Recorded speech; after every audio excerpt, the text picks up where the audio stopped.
Hello friends, welcome to Chem Shastra.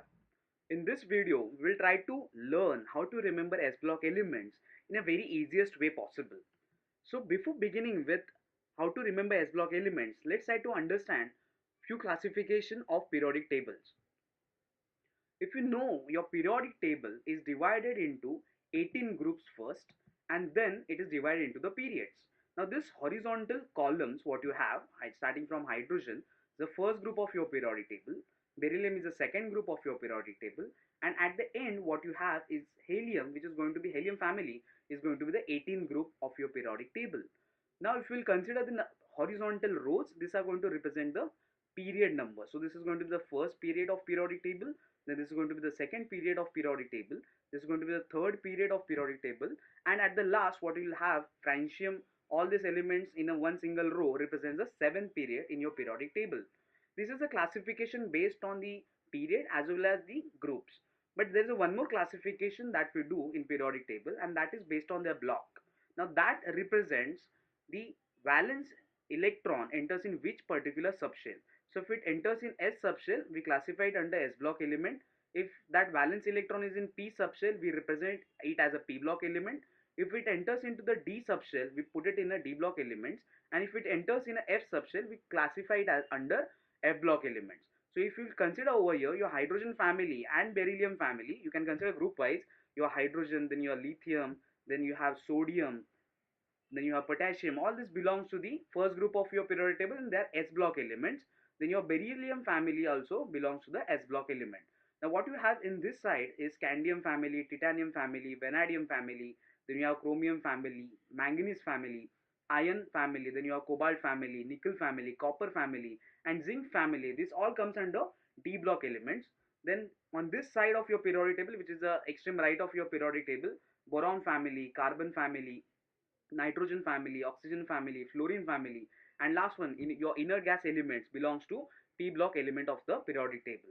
And these two rows which you can see at the end of your periodic table, these are the F block elements. Now all these P block elements, D block elements, and F block elements, we are going to discuss this three things in three different videos. So today we'll be just mainly talking about S block elements, how to remember that, and what is their valential electronic configuration. So let's try to understand this periodic group, first periodic group of your periodic table, and that is your hydrogen family. So if you have look over here, you have hydrogen, then you have lithium, then you have sodium, then you have potassium, rubidium, cesium, and francium when with their respective atomic numbers. Now at this moment I'm not expecting you that you'll remember all the atomic numbers of your periodic table or all the elements, but what I can expect you is you can remember the elements. Now if you'll see in periodic table there are 118 elements. Remembering all that elements is not an easy job.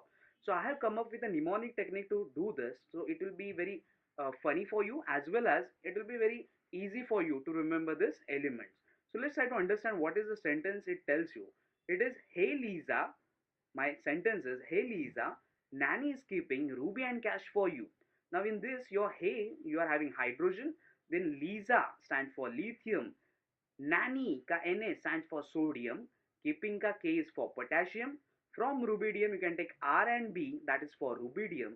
From cash it is C and S, that is a symbolic representation of your cesium. And the last one F and R is for francium. So all the elements you can remember in a one single sentence, and that is, hey Lisa, Nanny is keeping ruby and cash for you.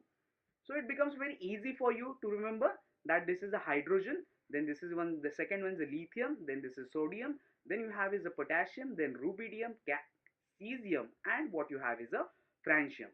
Now if you will see the valential electronic configuration, now why they are grouped under S block element, if you can see over here, their valence electron enters into S subshell. So all the, if you see all these elements belonging to the hydrogen family, their last electron enters into the S subshell. That's why we classify them under S block elements. Now what is the point of difference is, this one you can see, this is the number of shells, maximum number of shells hydrogen can have. This 2 represents the period number of lithium as well as this, it means that lithium is having 2 shells, that is second is the valence shell for lithium. For sodium, third shell is going to be the valence shell. For potassium, fourth shell is going to be the valence shell. For rubidium, fifth will be the valence shell. For cesium, sixth is going to be the valence shell, and for francium, seventh is going to be the valence shell.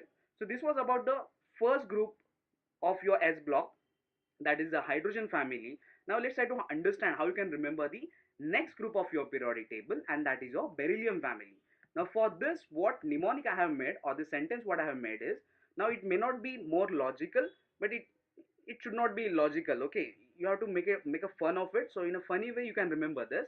And the sentence goes like this: beneath magic carpet is sarcastic bat and rat.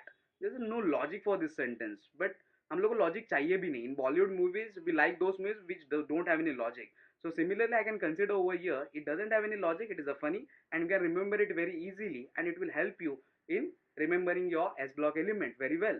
So this beneath is for beryllium, then magic ka M and G is for your magnesium, carpet ka Ca is for calcium, from sarcastic you can pick up S and R, that is for strontium, from bat Ba stands for barium, and from rat your Ra stands for radium. So you can remember this symbolic representation. This Be is for beryllium, Mg is for magnesium, then you have the next one Ca for calcium, then the Sr is for strontium, Ba is for barium, and Ra is for radium. And the sentence is, beneath magic carpet is sarcastic bat and rat.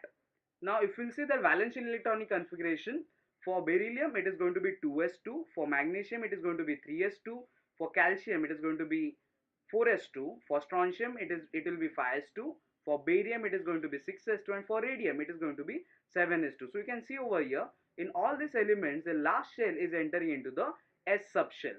Now what is the difference between the first group and the second group of your periodic table? In first group the configuration was S1.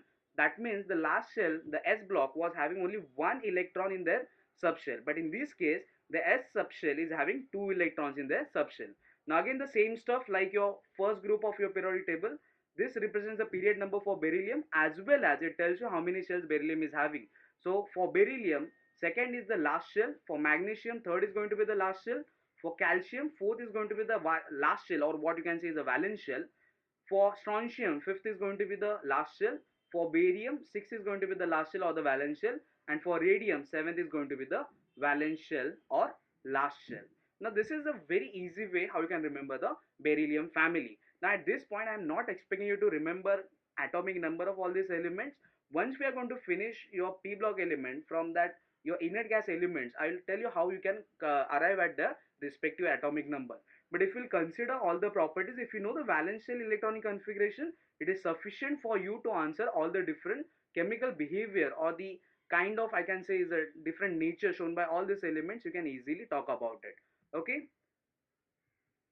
keep watching Chem Shastra, and I hope you enjoy this video. I'll be very soon I'll be coming up with few videos which will talk about how to remember p block element, d block element, and f block element. Have a nice day, guys.